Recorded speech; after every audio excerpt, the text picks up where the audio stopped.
What are you saying, ladies and gents? It is your boy BucketHatSam, and we are back in today for another video. Today's video, I'm going to be doing my 2023-2024 Premier League predictions, but these are my early ones. This is now me doing my predictions before really the summer transfers start to happen, before the pre-season happens. Obviously, I'll be doing one closer to the Premier League season, but I thought, you know what? I want to get my initial thoughts out there and my early predictions.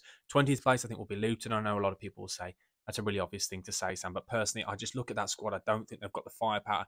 And the size of this overhaul that's going to have to happen and the change in the squad is going to be too much. I think they've did a great achievement, the fact they've gone from National League all the way up into the Premier League, but I personally don't think they're going to stay there. And it does kill me to say, because I've got a bit of a soft spot for Luton Town. Next in 19th place, I think will be Sheffield United. I think Paul Heckingbottom's men haven't got that firepower again. I think we talk about that, and I think losing the kind of players like Ollie McBurney, Billy Sharp, I think are going to really impact them this season. I think they had a good season. Obviously, they've been promoted, but at points they didn't look convincing. That the drop off in form, their reliance on certain players like Endai, I think they're going to just struggle this season. I just don't think there's something there.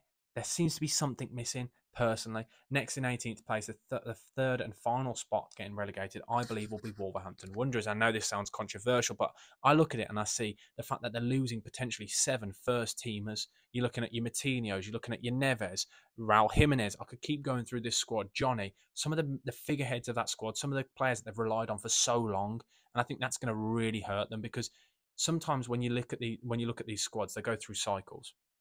But you've got to keep some of those men, some of those players that have been there for years, that understand everything about the Wolves, understand everything about that club, and they're losing them all in one go. So I think, obviously, it's a really obvious statement to say this. It could go one of two ways, but personally, I can't see this working out because they're losing some real important players to the Wolves. So those are my 3 to get relegated. Next, I think will be Bournemouth in 17th place. I think they're just about to stay up. Another good season under Gary O'Neill. 16th, I believe, will be Everton. Similar to the Bournemouth situation, I think they'll have a good season under Sean Dyche. I still don't think they've got the quality and the real firepower to climb up the league, but I think 16th spot for Everton, especially looking at the financial situation of that club, I think is a good finish, really. Next in 15th spot, I think will be Burnley. Vincent Kompany's men, I think, will have a really good season. I think we've seen them this season shown the fact that they can play the quality football and to do it in the Championship. I know a lot of people say, "Oh, it's the Championship, it's different." To play that kind of football and to dominate as well as they did, for as much as they have done all season, losing, I think it's only 2 games all season, just shows you the quality of this squad, and they're only going to impact. They're only going to improve on it. They're going to keep investing. They've invested all summer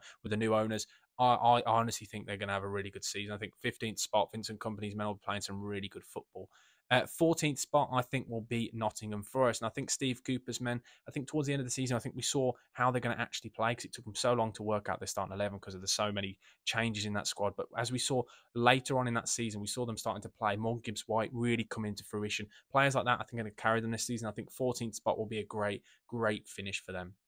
13th spot, I think, will be Marco Silva's men. I think it will be Fulham. And a lot of people said, they're on the beach. The form towards the end of the season wasn't great. But that was because they were just so high. They were so comfortable. Those players probably were expecting to be in a relegation battle and to be in the top half for pretty much half, maybe 3/4 of the season. No one expected to. I think they'll finish in 13th spot, personally. I think they're going to have another very good season. They've got some real good quality players, Paulinho, Willian. If they can keep those kind of players, Mitrovic, all of those kind of players firing on all cylinders like they were this season, I think they'll be okay.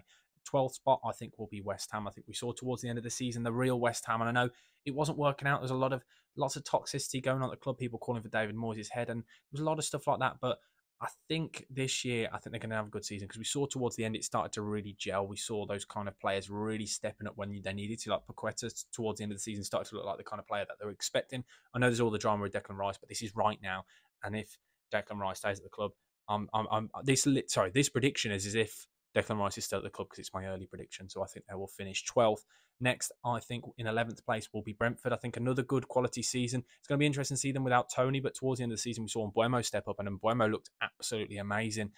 So I think they're going to be fine, and they'll probably invest again. So I'm going to go for 11th place for Brentford. 10th, I think, will be Crystal Palace. We saw towards the end of the season when Roy Hodgson took those reins off, allowed Elise, Eze, Zaha, and even Jordan Ayew to play together, Edouard, all of those boys were so good towards the end of the season. I kept saying before on earlier videos, it was just vibes FC. It was so intriguing to watch, so exciting to watch, so much attacking football. And I think they're only going to grow with that. If all of them can keep playing like they did, wow. I think 10th spot might even be like an underperforming for them because that side really, with some of that attacking threat they have, they could easily be pushing towards Europe. but I'm going to go 10th spot for Crystal Palace. Next, in 9th spot, I think will be Aston Villa. And I know a lot of people will probably be tipping them to make top 6 with the form that Unai Emery showed, because when he came in, they were 1 point off relegation. And then they've got Europe.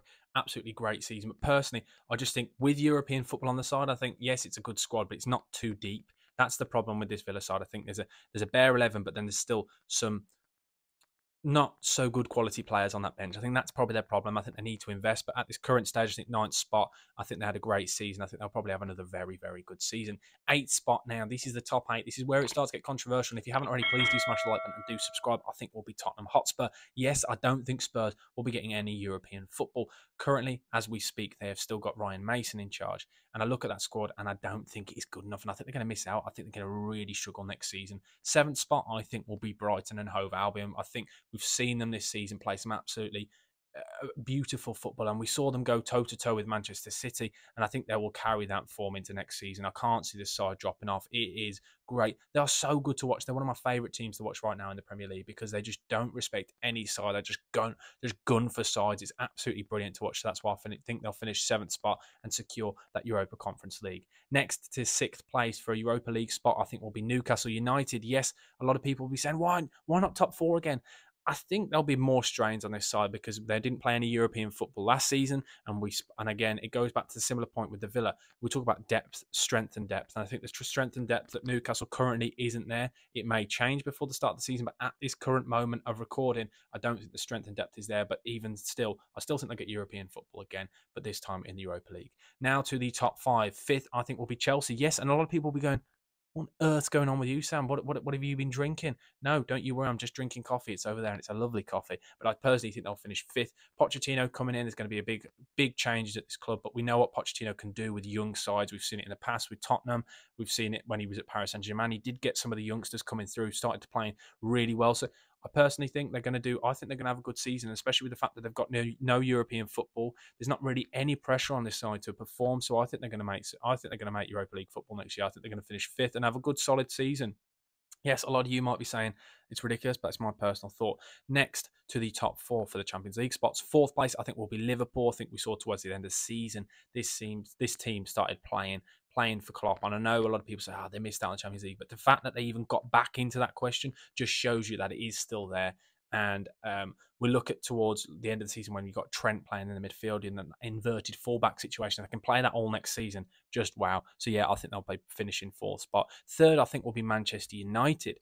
And this is an intriguing one because I think it might be. Will it be a similar to this season just gone, with the fact that there's the top 2 and then there'll be like another battle? I don't know in that sense, but I think Manchester United under 10 we've seen it all season. I think they've really performed well. It's a really, very, really, really, really strong season from them this season. I feel like they've gone under the radar a bit, to be honest. Don't feel like they're being spoken about enough personally, but that's probably how they want it. They want to just keep getting that Champions League football, keep building, and then push for that title challenges. But I think they're going to finish 3rd this season. Next, on to the top 2, and it's the same top 2 as this season, but 2nd, I believe, again, will be Arsenal. I think they'll build again.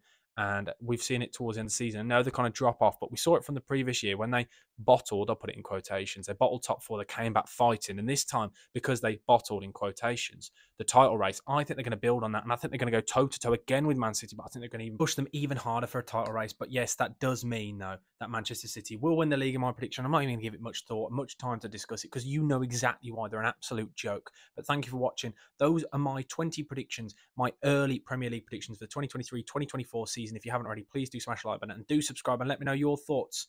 Thank you for watching. Goodbye.